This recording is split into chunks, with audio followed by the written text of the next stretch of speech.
What's up, everybody? It's Yvonne with Trouts Fly Fishing, back with a forecast for July 16th. Good news coming out of the Colorado. We have flows bumping from a lot of the upstream tributaries, some of those tailwaters pushing some water through the system.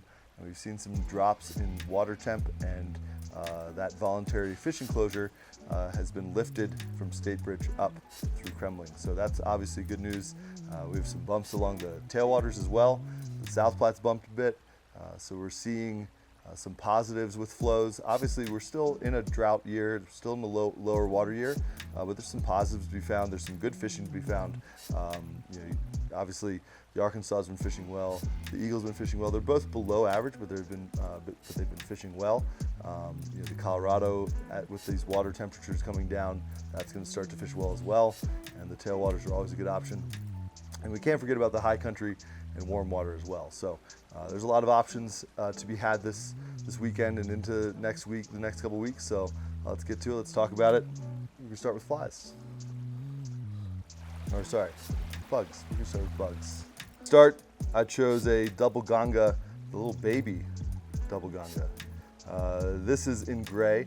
Obviously, with some of the lower than average flows, if you want to throw streamers, I think downsizing is a good option. When the flows are higher, obviously you can get away with a bigger profile, but when the flows drop, I think downsizing your fly size can help quite a bit in terms of not turning off fish. You want to get that maybe, as we talked about I believe the last episode that we were talking about with Russ Miller from Bumpy. You want to get that maybe, and downsizing helps you get those maybes. Ooh, what's that? I want to have that. Double ganga. Baby ganga is always a good option. We're going to do another craven fly. So hopper dropper season is here. This is the Charlie Boy hopper in yellow. This rides low, which is the key with a good hopper pattern. Rides low, but it can hold up a good dropper. Yellow, tan, take your pick in terms of color. Confidence colors are key this time of year. I like yellow. A good dropper pattern to throw is this Dirty Bird in the hare's ear color. It has a nice black bead, has some soft tackle, sort of like a Guide's Choice hare's ear a little bit in its design, but soft tackle is always a good thing. Imparts motion, traps air bubbles. It does a lot of dynamic things that will trigger a bite. So I put in that Dirty Bird's hare's ear. Sort of looks like a caddis, but generally looks like a bug, which I think is probably the more important thing. It looks like a bug. Who cares what bug it looks like? As long as it catches fish, the Dirty Bird catches fish, I'd have that in your box. PMDs are coming off through July. They're going to be a good option on both tailwaters and freestones alike. The Film Critic is a great cripple.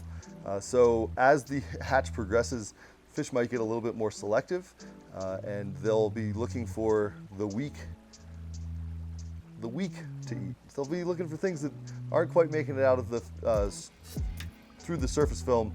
So this Film Critic does a great job of imitating that. Film Critic is a great fly in a variety of the mayfly patterns. So I picked for the PMD hatch. And then finally, and I was lucky enough to experience this with Scott on the South Platte last week, but Tricos are coming off pretty well in the morning around 10 o'clock. Tails up Trico in a 22 in black is a great option. If you're gonna fish this, I'd recommend fishing it as a tandem rig with, say, a small Caddis or a bigger mate like a PMD or something like that. Something that will allow you to track this fly easily. It is all black with translucent wings, so it's not exactly the easiest fly to track, but if you have a good double dry rig on, it'll be easier for you to find it and easier to see that eat. So Tails Up Trico from Landon Mayer, great option for fly number 5 of the bug section. So that's bugs. Let's get to flows.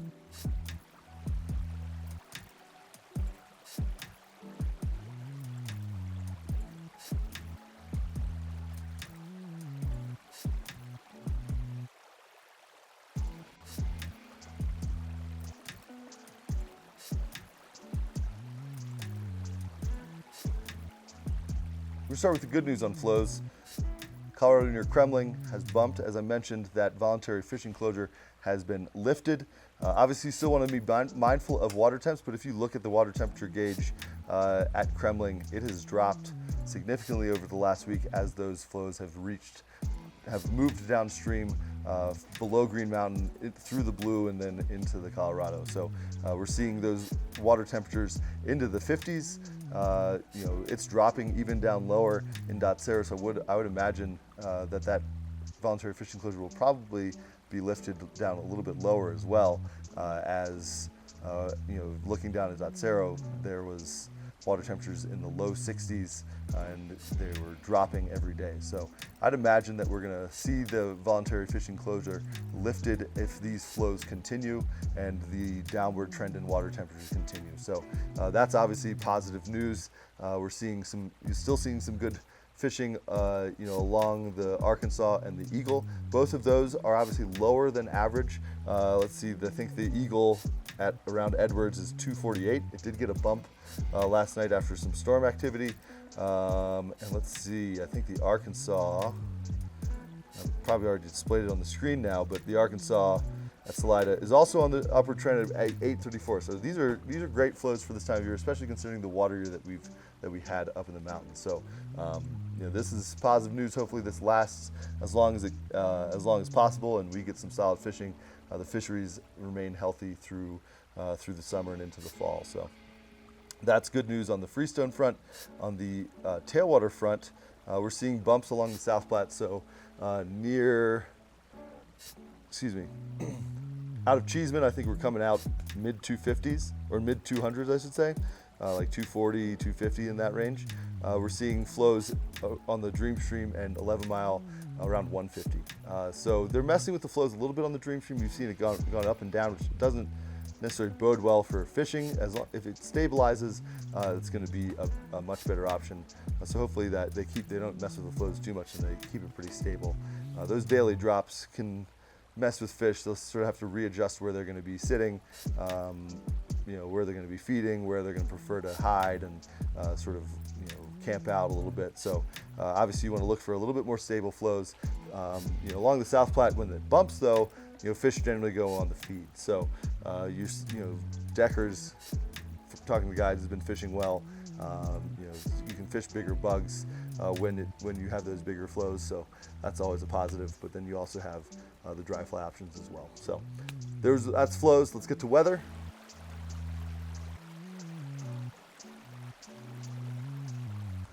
So weather, if you're looking at both Vail and Sedalia, as we do every 2 weeks, you're seeing temperatures in the low or mid to high 70s, low 80s as highs, lows in the mid to low 50s in Vail. No rain on the horizon, really. There's a PM thunderstorm forecasted for like next Saturday. And in Sedalia, it's mostly sunny for the most part. Lows in the low 50s, highs in the low 70s. So obviously that's great news as well. So we're not seeing terrible heat. So that should hopefully maintain those good water temperatures and keep fish happy. So, I think it's a big change from the last time we talked. I think it's easy to get beat down by the bad news about the Colorado over the last couple weeks. Obviously with the bumps and flows, there's good news on the horizon for the Colorado. But that doesn't mean that there's not good fishing to be had. So you have to sort of think outside the box. High country is a great option. We're always willing to talk about high country, sort of help you in that journey as well. There's plenty of flies to get you through and get you into some good high country trout, whether you're going after little brookies, little cutthroat, maybe a couple browns or two. So yeah, appreciate you guys tuning in. As always, you can find us here in the shop in Denver, up in Frisco. Also, like and subscribe. I don't usually ask you to do that, but like and subscribe, guys. It'd be pretty chill. All right.